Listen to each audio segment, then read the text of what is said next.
quite the same. It's Musings with Mo, she's on a roll, serving big thoughts with a side of soul. One part snark, two parts strange delight, streaming live from the edge of night. It's Musings with Mo. Good morning, everyone. Well, I'll probably be saving this for Friday, but I'm kind of okay. Actually, now I want to put this in my what in the Walmart Rapture, but I don't want to make fun of people's deaths, so I will. I don't know where I'll put it. I'll probably put it before Walmart Rapture, but it looks like this one about the elephants would be quite all right.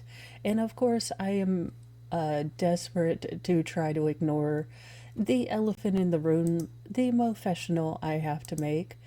And let me start out by saying I always thought it was fairly normal because it's always been normal for my body that you get very lightheaded when you stand up. If you don't drink enough or don't eat enough, you get, heart palpitations and that kind of thing.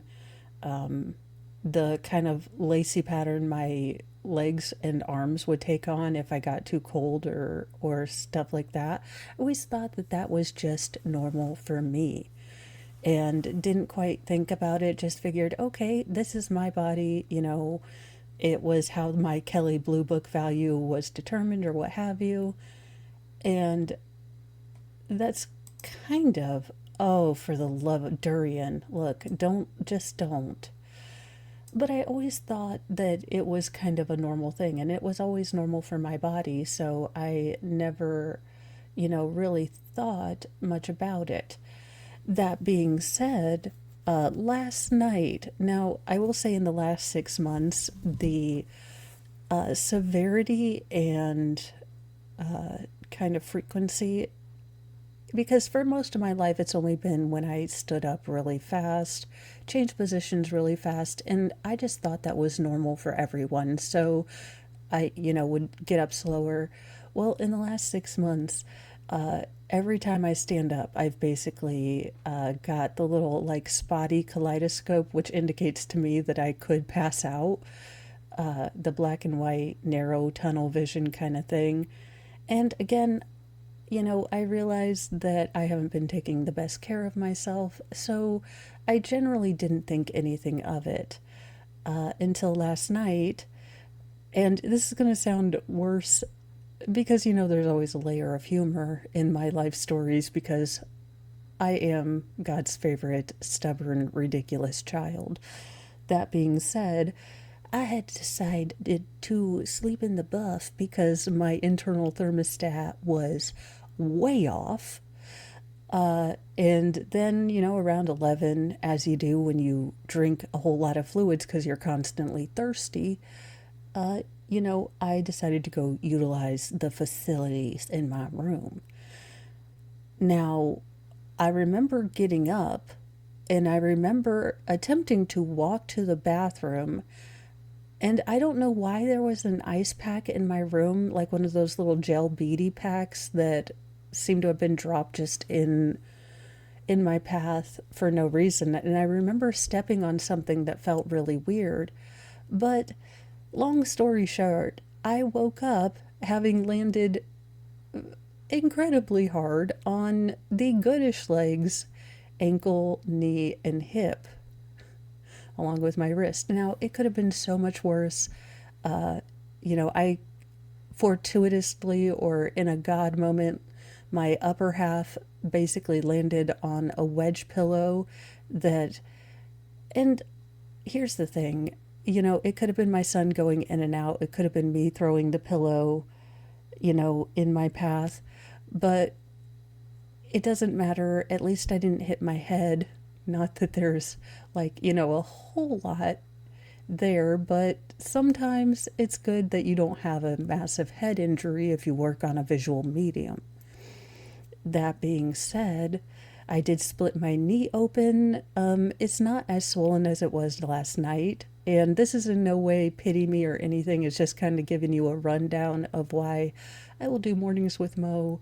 And then there are two distinct possibilities of what is going to happen. Now, I have not let Mr. Mo know, and Mr. Mo is not adversarial towards his doctors, mostly because his doctor just basically does whatever he asks, which, hey, if you aren't a complicated person and, you can get that kind of help from your doctor, I say get it. I mean, she doesn't give him anything that would be contraindicated by, any of his stuff. So it's not like he's like, give me some test. I want to feel better.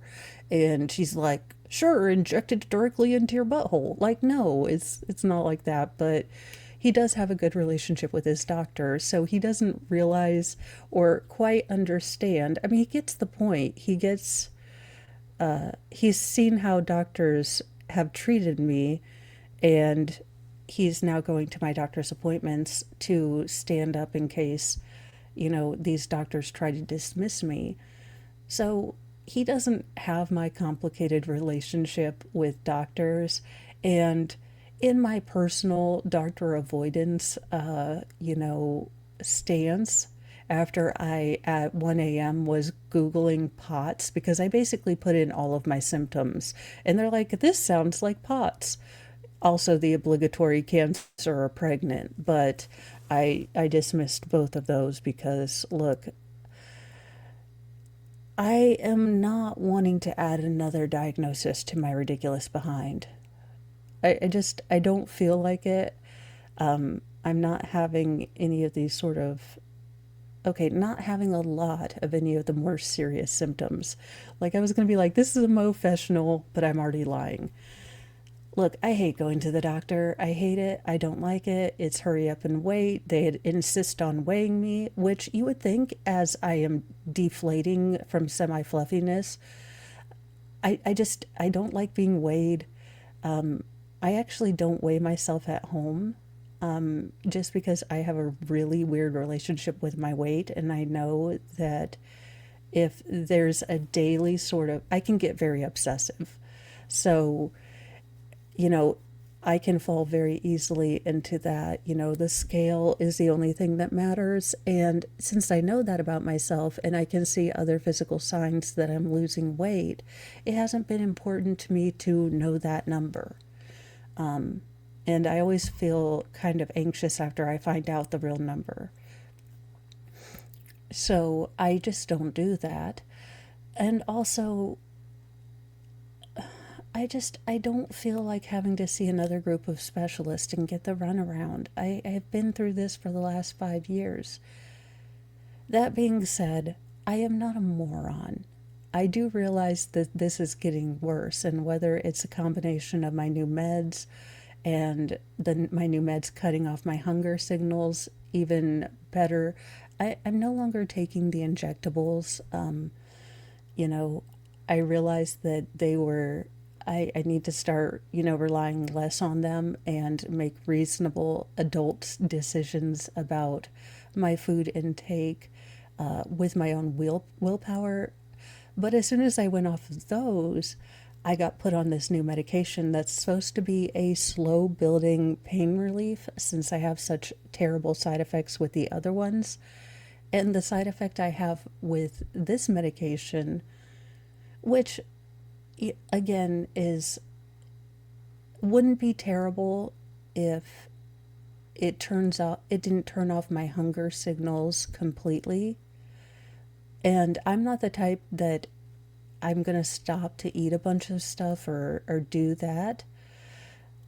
It's just a me thing. And like I said, this has been my normal. I assumed everyone did this when they stood up. I assumed everyone had, all of the things that I've always had my entire life, and I just thought they were normal for me.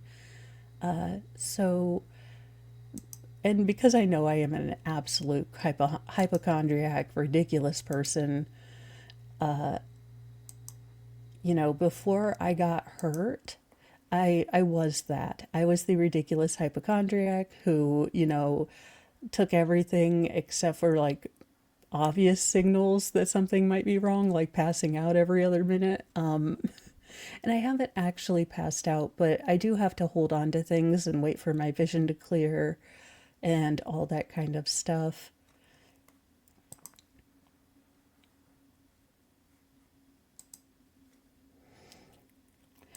So it's not always a thing. I'm going to send this to Shizzy and see if it's too bad for our News House Rock. Please check that out. I am trying to promote a lot of the Friday, weekly wrap up. Just trying to, get people excited for that. So let people know I do have two News House Rocks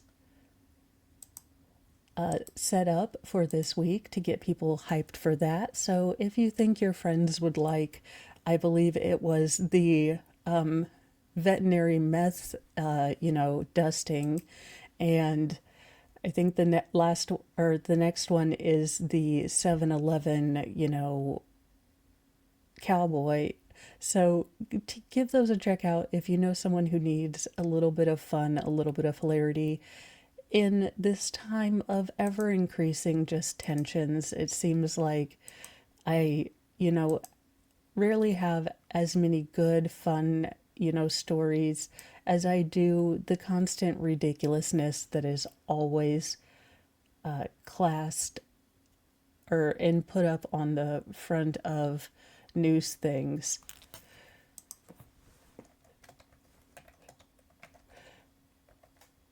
So I get that part, but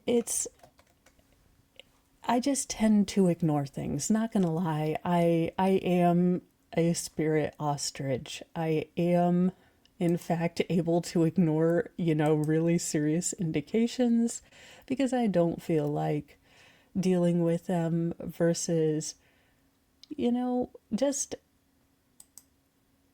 oh, this is definitely going in final form, Jesus. Yes, I'd like your prawn profits from, well, dicking down other dudes. And she was married? I didn't even know she was married. Like, that's not even ho-jacent. That is gold level in the Olympics. I just, again, if this is something that they were both a-okay with, fine.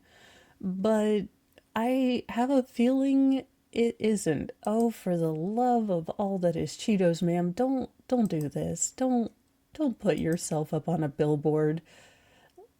Oh, well, there you go.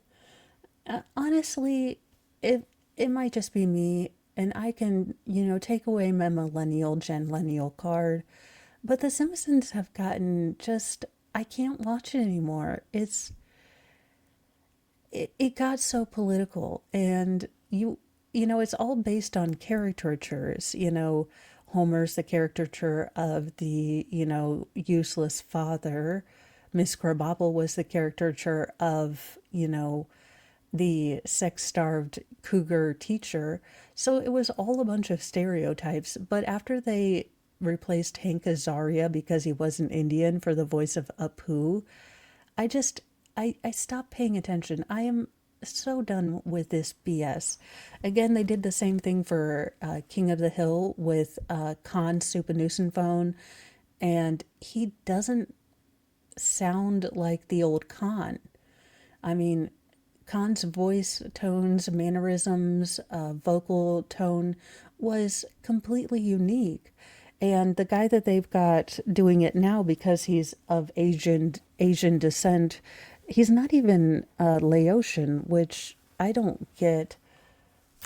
I don't get at all. I don't get this. You have to be something to play it. I thought adult pretending was exactly the opposite. I thought you don't, have to be that person because you are acting like that person. I thought we understood acting.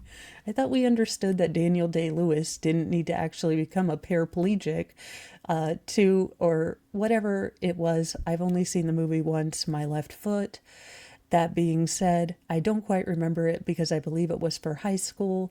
So honest to goodness, Daniel Day-Lewis didn't have to contract some sort of nerve or congenital defect or anything like that to play him, and he played a damn good job because, he took his job seriously, probably talked to people with the actual condition so he could get his part right. probably talked to doctors. They probably had, people on set that would say, no, you actually wouldn't be able to do this. Or, hey, remember, you can't pretend to be able to do, or you have to pretend you cannot do these things. What in the name of stop messing with my childhood? And I mean that quite literally. Stop flippin' flapjack messing with my childhood.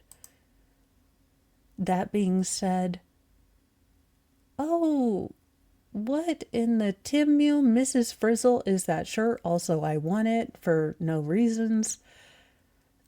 That being said, it's either the shirt or, yeah, no, I mean, that being said, I do hope that this provides kids the fun that I had when I watched Reading Rainbow. I hope that they can keep that, make some modern changes, not let it be all about the message. I have a feeling they will be able to do none of those things, but I don't ever, want things to actually fail. I simply want them to not be or propaganda. I could we have spaces in our society where we just don't talk about, ideologies, where we simply tell a good story and not insert this stuff. There's anywho, I am too tired to deal with the unfortunate reality that this is probably going to be a train wreck. And I am going to go get ready for Mornings with Mo and then a possible doctor's appointment. Because as much as I am a stubborn butthole who never wants to see doctors, if Mr. Mo encourages me to go today, I will be going. I will be whining though. Like I will be sulking. I will expect a Baconator because I am, well, 5 and I can be motivated with food and stickers. That being said, starting next week, I do want to start every stream giving out some of the decals or stickers that Jedi Jess send. So I will try to come up with a day I'm going to do that. Again, these are one of these ideas that I'm fleshing out, and I probably shouldn't announce them until I have concrete thoughts, but I'll have those by noon and we'll put up a community post on it. And we are very shortly going to be having a Sarah Boone Family Court Palooza and a giveaway because I have a lot of things that I bought that have been in storage for giveaway. So we will probably have that in the coming month and all that jazz. But those are the things you need to know from a Mofessional to musings to please don't let this reading rainbow suck. You never know what you're going to get on Musings with Mo, but I am here for all of you. I will see you guys on Mornings with Mo, and then I will probably be off the rest of the day, whether it's, Mr. Mo hog tying me to go to the doctor, or since my even good leg was throbbing last night, good-ish. I did not get a lot of sleep, or I'll be zonked out. So I live to fight another day, but I'm gonna nap in between. Bye, you guys.